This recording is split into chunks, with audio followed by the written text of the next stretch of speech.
Aurélien Rousseau, bonjour. Bonjour. Vous êtes directeur général de l'ARS d'Île-de-France. L'ARS, c'est l'Agence régionale de santé. Vous êtes le patron de la santé en Île-de-France. Aurélien Rousseau, on a besoin d'informations, plus que jamais, avec la situation. Et notamment d'informations sur ce fameux variant anglais. Vous chassez ce variant anglais. Quelle est la situation en France et en Île-de-France, Aurélien Rousseau? En effet, on est en train de mener une traque pour essayer de le débusquer. Et donc, dès qu'on a une suspicion, on se projette, on va essayer de plaquer ce variant au sol. Je prends un exemple, la semaine dernière à Bagneux, on repère un cas, on met en place, avec le préfet, avec la mairie, une opération de dépistage massive. C'est 1700 personnes qui sont allées se faire dépister. Sur ces 1700 personnes, on a trouvé 13 PCR, 13 prélèvements positifs. 2 d'entre eux nous faisaient penser au variant. Ça, c'était samedi. Le dimanche matin, des équipes mobiles sont allées chez ces personnes pour aller prélever leur famille, leur donner des conseils et surtout les inviter à respecter avant tout l'isolement. Parce que ce variant, sa principale caractéristique, c'est qu'il est plus contagieux. Donc en effet, c'est une ligne de front nouvelle, c'est une bataille nouvelle. Et une épidémie dans l'épidémie, disait Arnaud Fontanet ici même, à votre place lundi matin. Absolument, et ça nous demande de modifier, d'accélérer, de renforcer des choses très concrètes. Par exemple, aujourd'hui, une personne qui est cas contact d'une personne qui a le variant, on va lui téléphoner tous les jours pour vérifier qu'elle respecte l'isolement. Dès qu'on a une suspicion sur un prélèvement PCR qui revient, c'est parce que la personne nous dit qu'elle a fait un voyage ou qu'elle a été en contact avec quelqu'un qui revient de l'étranger, on va passer ce prélèvement une nouvelle fois, ce qu'on appelle une technique Thermo Fisher, pour aller vérifier qu'on n'est pas le variant qui traîne.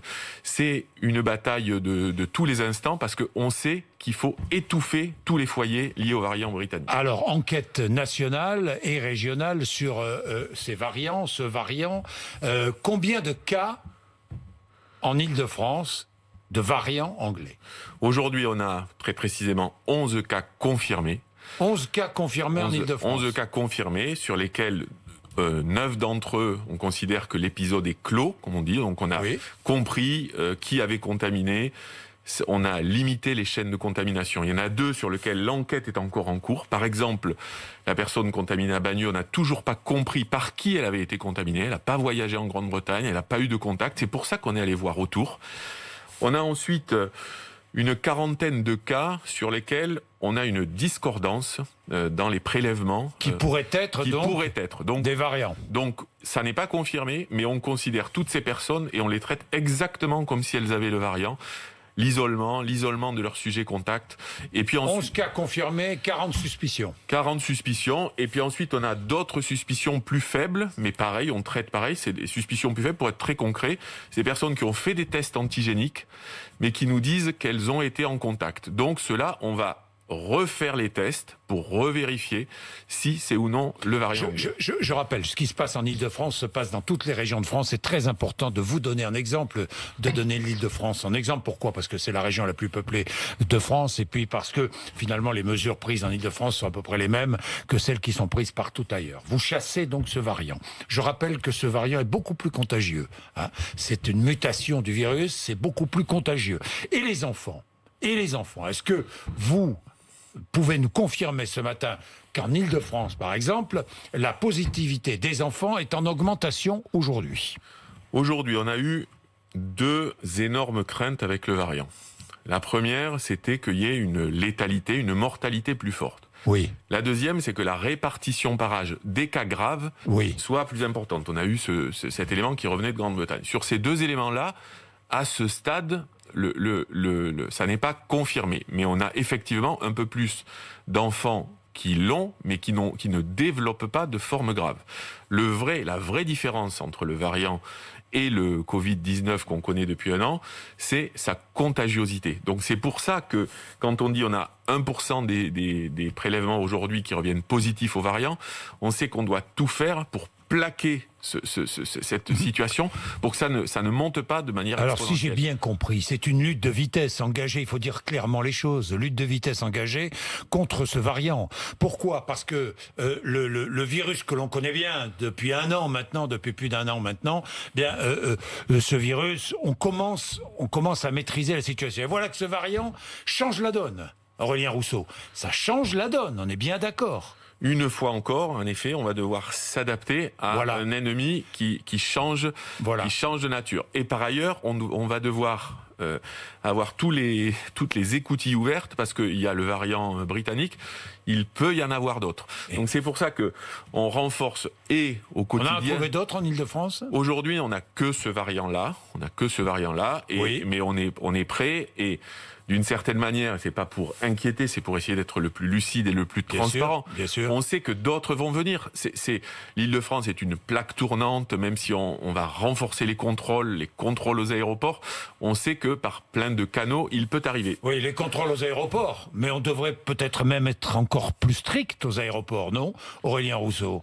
Mise en quarantaine, je ne sais pas moi, interdiction d'entrer sur le territoire français. Est-ce qu'on ne peut pas aller jusque-là ? Est-ce qu'on ne doit pas aller jusque-là ? Aujourd'hui, sur les endroits dans lesquels le variant britannique, et notamment les îles britanniques, circulent massivement, il y a des mesures... L'Irlande, par exemple. Il y a des mesures très concrètes. Pour revenir sur le territoire, il faut disposer d'un test négatif. Mais c'est pas suffisant, un test, Aurélien Rousseau. On sait très bien qu'un test peut être négatif et que 2 jours après, il devient positif. Il y a 2 choses, je pense, Jean-Jacques Bourdin, comme depuis le début dans cette épidémie. Il y a les mesures prises par les autorités, qui un jour sont trop sévères, le lendemain trop laxistes, et donc il faut calibrer ça. Il y a aujourd'hui un conseil de défense sur lequel... Je vais en parler. Et le deuxième élément, c'est que au fond, on a chacun, à la fin, une responsabilité individuelle. Moi, je pense que, effectivement, quand on revient d'un voyage à l'étranger, on doit avoir ce réflexe de s'isoler, de faire encore plus attention, de limiter encore plus ses contacts. On marche toujours sur ses 2 pieds dans cette épidémie.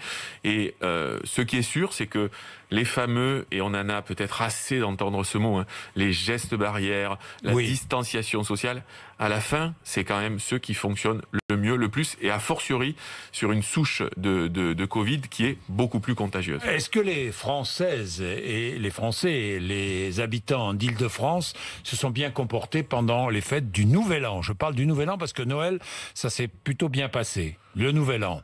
Moi, d'abord, premièrement, vous l'avez dit pour Noël, je suis sûr que personne n'a vécu ces fêtes comme les précédentes. Tout le monde s'est posé des questions, tout le monde a réduit le nombre de gens autour de la table, a porté le masque, peut-être pas aussi scrupuleusement que ce que les consignes sanitaires donnaient, mais je pense que ça a été fait et ça a été bien fait, et c'est important de le dire parce que quand même, ça fait 1 an qu'on se traîne tout ça. Après, on voit depuis une semaine, c'est très clair, on a pris une 40aine de points d'incidence. On arrive à nouveau proche des 200 pour 100 000. Donc ça veut dire en Île-de-France. On est proche des 200 pour 100 000. Ça veut dire quoi ? Ça veut dire qu'en fait, l'incidence a repris sa montée. On est au niveau à peu près de mi-novembre. Donc ça veut dire qu'il y a bien un impact des fêtes. C'est pas un impact aussi violent que ce qu'on avait pu voir après Thanksgiving aux États-Unis, mais c'est un impact réel. Et c'est pour ça que il y a cette idée, il faut qu'on essaye de limiter cette propagation, parce que ce qu'on sait, c'est que si à un moment le variant anglais devient une espèce de relais, ça va avoir un effet démultiplicateur. Démultiplicateur, on est proche de 200. Ça veut dire qu'on va dépasser peut-être, si vraiment nous ne nous comportons pas comme il faut, on va dépasser les 200. Ça veut dire couvre-feu. Couvre-feu, Aurélien Rousseau.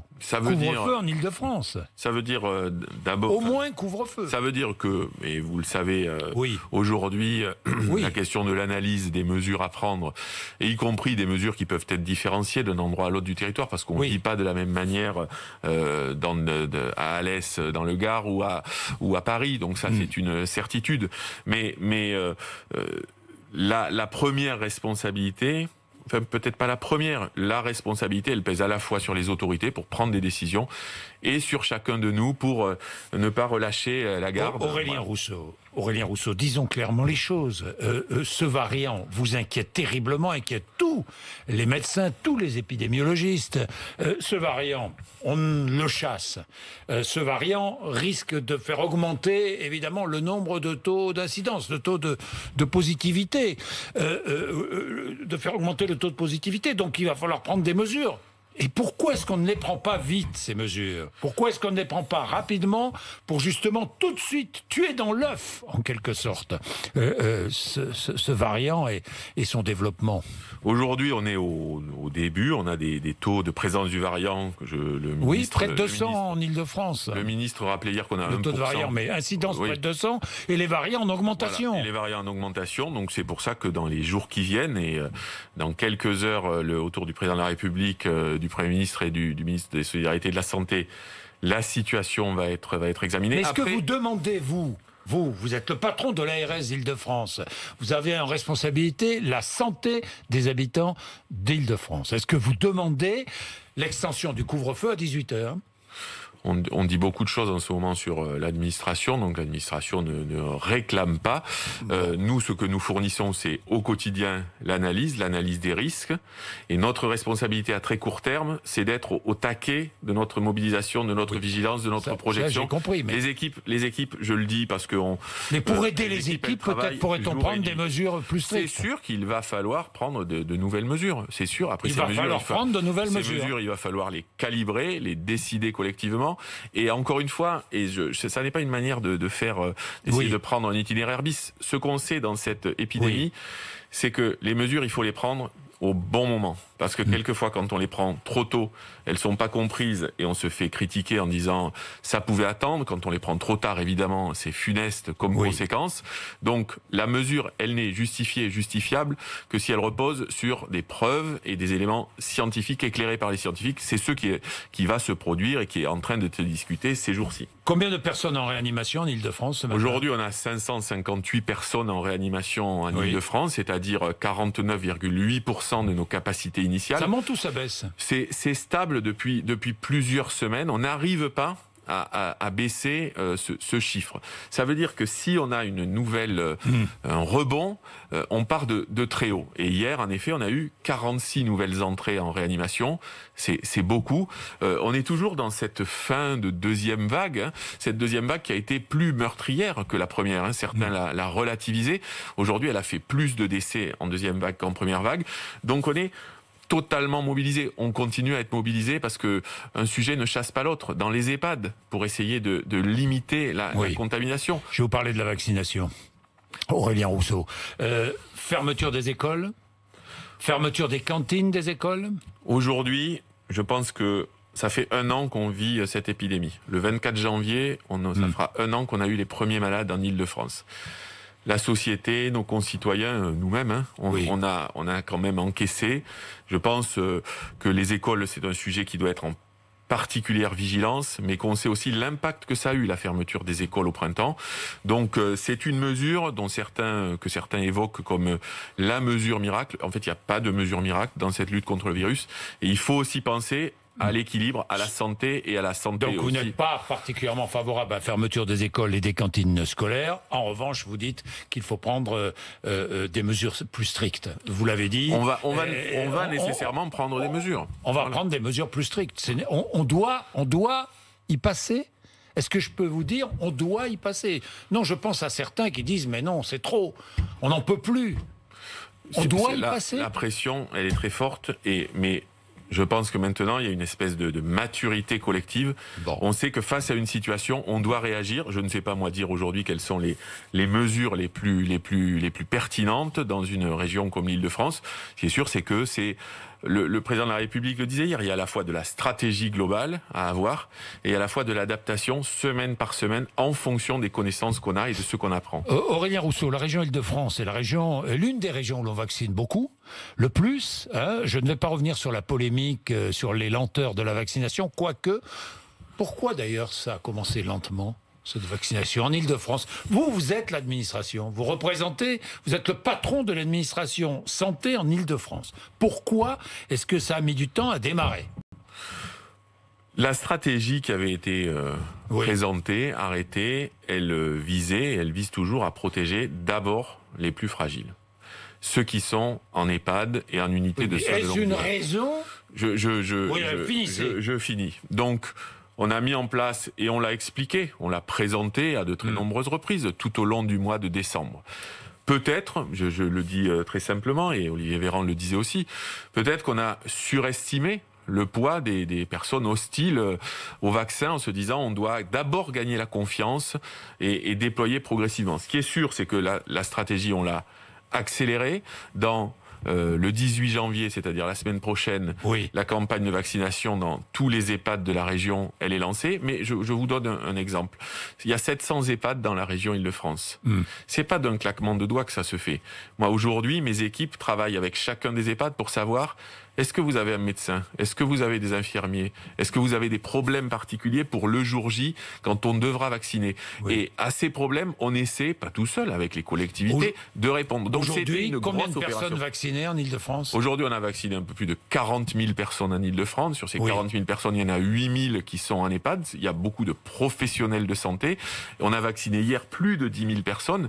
Donc ce rythme, il est très soutenu et il va beaucoup s'accélérer la semaine prochaine, puisqu'on ouvrira plus de 100 centres de vaccination. J'allais vous dire. En complément de la campagne dans les EHPAD. 100 centres de vaccination ouverts en Ile-de-France la semaine prochaine. Oui, il a été annoncé à peu près 600 centres à l'échelle nationale. Ça sera une centaine en Ile-de-France. On finalise là avec les préfets et les collectivités la mise en place de ces centres et la répartition des doses. Parce qu'il y a un point sur lequel il faut revenir, c'est que ces centres, ils seront alimentés par des doses de vaccins. Ces doses de vaccins, on sait combien on en a. Et c'est vrai que cette campagne, elle va prendre du temps, elle va s'étaler sur plusieurs semaines. Le vaccin Moderna, administré quand ?